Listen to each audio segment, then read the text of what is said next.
Hello everybody and welcome. So today we're going to be looking at Evolution WildFire. This is a 3D evolution simulator that I've been working on for quite some time now, and I finally decided to make a video about it. So before we get started, I should briefly go over what this thing is about. The basic idea of an evolution simulator is to find the optimal solution to a problem. The problem we are faced with is locomotion, which is getting those things you see in the center of the screen to navigate across the terrain, being the flat ground.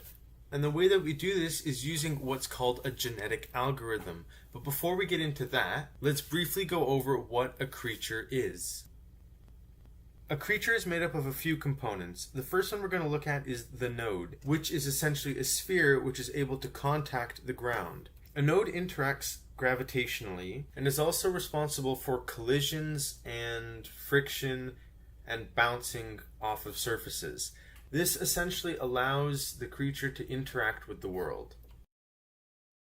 But just that alone isn't actually enough for the creature to do anything. We have to add some form of structure to the creature. The component responsible for this is the bone. It is essentially just a rigid bar, and it makes the structure act as though it has a rigid body.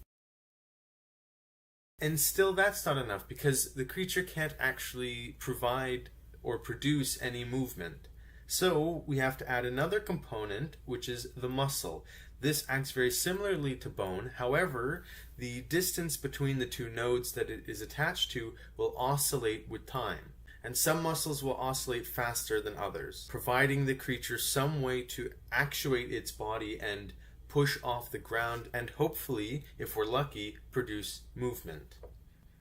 And finally, by combining all these components, we hope to produce a creature or a structure that can interact with its environment in such a way that it can actually produce this locomotion that we're looking for. And while they can't do much right now, they at least have the machinery to make it possible to move. The only problem now is, how do we actually find those creatures that can produce this movement?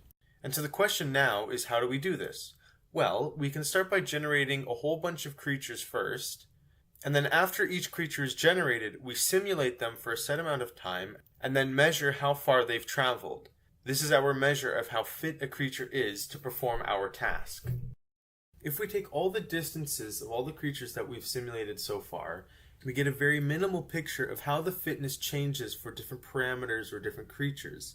The only way for us to get a better picture is to either use more creatures, but obviously that becomes computationally expensive and therefore unfeasible, or we could move the points we already have around a little bit to kind of see more of what the landscape looks like.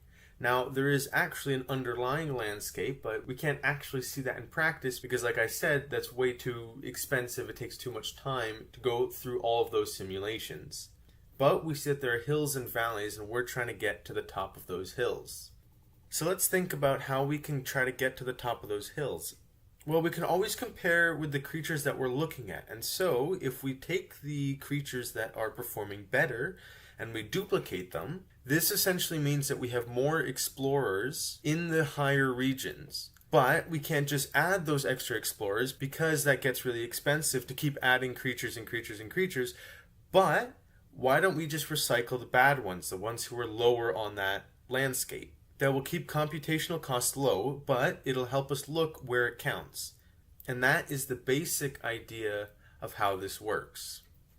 There's a bit more intuitive naming that we could use. So for example, that initial population of creatures has its fitness evaluated, and fitness is a better term than distance because we might not always be evaluating the distance from the origin. We might, for example, be evaluating the height that a creature could get to, or how stable it is, or something like that. Once we evaluate that fitness, we change or mutate the creature, and then for the next iteration of the algorithm, or the next generation, we select more often the successful creatures according to some type of distribution. And you can see the parallels between this and the evolutionary mechanism, and that's one of the main reasons why this is called a genetic algorithm. And now with that understanding, let's actually go through a run and see what we can produce. So here we are in the main menu where we kind of just see a panoramic or cinematic view of the simulator with just random creatures spawning in the middle. But if we press enter, we enter the simulator. So the first thing to make note of is the terrain. So we have this flat ground. It's the simplest ground, that's why I chose it. We also have these scenery objects, so the trees and this rock. They don't actually interact with the creature, they're kind of just there for show, and I hope one day to be able to get them to interact with the creature. Kind of fun fact, those are just very low quality circles. But anyway, so if we look, we also have a sun up here, which, I mean, is supposed to pretend to emit light, doesn't really. But, yeah, so now if we look at the creature, we see that the creature kind of is intersecting with itself, and that's just because we've not worried about the collisions between different components of the creature. So the creature doesn't interact with itself at all, just because it's a really complicated procedure to get that all sorted out. If we look at the top left, we see a little bit of basic stats about the simulator so far. So we've done, we're in our 0th generation, which is the first generation. We haven't completed one yet. And we are simulating 1,000 creatures in each generation, and so far we've finished one of them, which is about 0.1% of the population. Each creature is simulated for 9,000 seconds, and this creature so far has been about 90% done.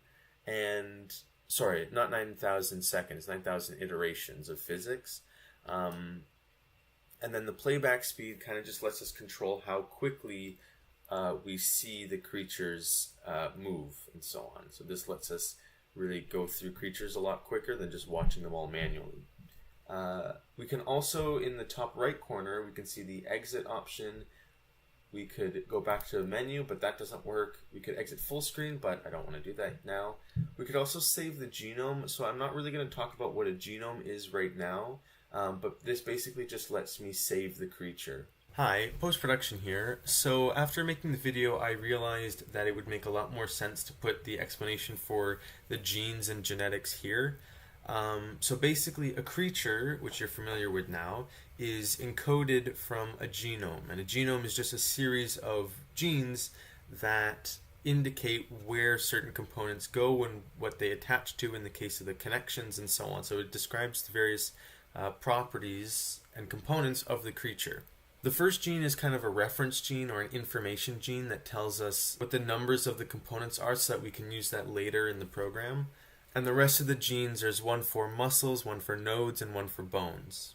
Once we generate a creature from a genome at the start of each generation, we simulate that creature, and that produces a fitness. Once we collect all these fitnesses, we duplicate better creatures accordingly, and then we mutate the whole population with some probability. The mutations could be deletion mutations, so they would delete a gene, they could modify a gene, or they could add a gene. And these are basically the ways that the creature jumps around that hill that we saw earlier. So with that, that's a brief explanation for how the genes work. Now we can go back to real-time me. These selection and mutation buttons don't do anything. And then we can also look at the system info. So this shows us the number of genes of the creature, and for the most part this corresponds to how many components there are. Apart from the total. The total has one more gene in it, which kind of stores the basic information about the creature, like the actual numbers. The nodes, there are 6 nodes in almost every creature here. There are 3 bones and 4 muscles. That's what I chose the population to start with. But you'll notice here at the number of nodes that there are slightly less than 6, and that's because sometimes creatures can spawn with a node that's not connected by a muscle to the creature or by a bone, and so just because it's a stranded node, it doesn't interact with the creature. I just remove it, and so some creatures have less nodes. The current average fitness of the population will change as we simulate more and more creatures, and hopefully it'll zone in on what the true population fitness is. But it kind of just gives us a gauge for how the creatures are performing. The other 2 things are these graphs, but I can show you the fitness graph, but it doesn't really mean too much. It kind of just shows us how the creature is moving over time, and we can see these kind of superpositions of all these basic waves. But that's not really too interesting because we can't actually see any interesting patterns because all the creatures are kind of just flat, dead on the ground. We could also look at the generation graph, but there aren't enough points. So what I think I'm going to do is I'm going to simulate a few generations, let's say maybe 3 or 4, and we'll see what that kind of produces, because one generation typically isn't enough to get really interesting stuff. So about 4 or 5 we see some behaviors emerge.